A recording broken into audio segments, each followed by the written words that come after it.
You mentioned you were a part of Occupy, and Occupy, for all intents and purposes, you could say it's an activist movement. And I talk to activists all the time about how Bitcoin is something that they should embrace because it actually fights poverty. It's pro-humanity, as Paul Tudor Jones said. It's for peace. But this is a hard pill to swallow for the left in America or the activists in America. Would you agree with me that it is actually a pro-humanity activist Occupy Wall Street phenomenon that those folks should embrace? Oh, it's ultimate financial inclusion. I think it stems from a place of not really knowing what the true challenges are, and not having done the hard work to know that, culture rolls downhill from monetary economics. And once you see that, you cannot unsee it. And, it's like that David Foster Wallace thing where the two fish are swimming along and an older fish comes by and goes, "How's the water today, boys?" And the fish turns and goes, "What is water?" Right? That's what it is. Fiat currency is just the dogma that surrounds and pervades us, right? So, like, when I hear a politician like AOC talk, I actually agree with a lot of her diagnosis of what the problem is. Her solutions are insane, though. It's like, Karl Marx basically wanted to cure the common cold by shooting the person who had it in the head. That's what communism and collectivism is going to get us.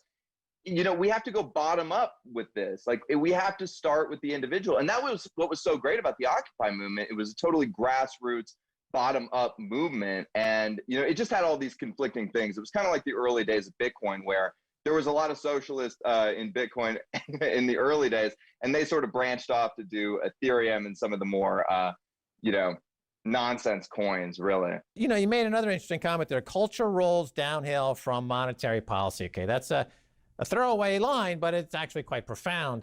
And I think that this is what people miss. So can you expand on that? Basically, all day long, we are trading in our heads with ourselves and with other people for pieces of paper, right? For fiat currency, for imaginary money.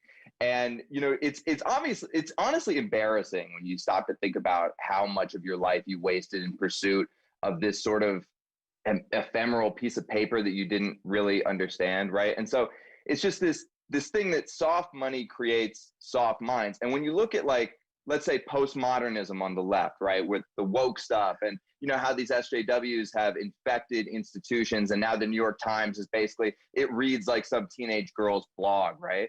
It's very obvious. It's because when you print all the currency, right, and there's this big, large money spigot, and all the money flows out of that spigot, everything just becomes a power game to get close to the money. And so everybody in our society, no matter what side of the political spectrum they are playing power games with each other in order to get closer to that monetary spigot, in order to get closer to the Fed, in the Fed window, right?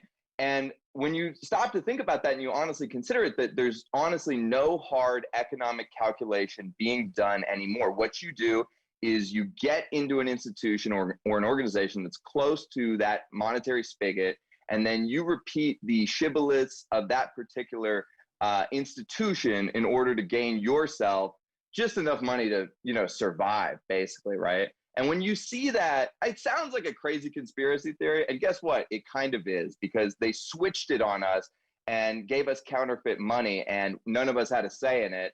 And now we're living 50 years from that point when it happened. And the deleterious effects are widespread.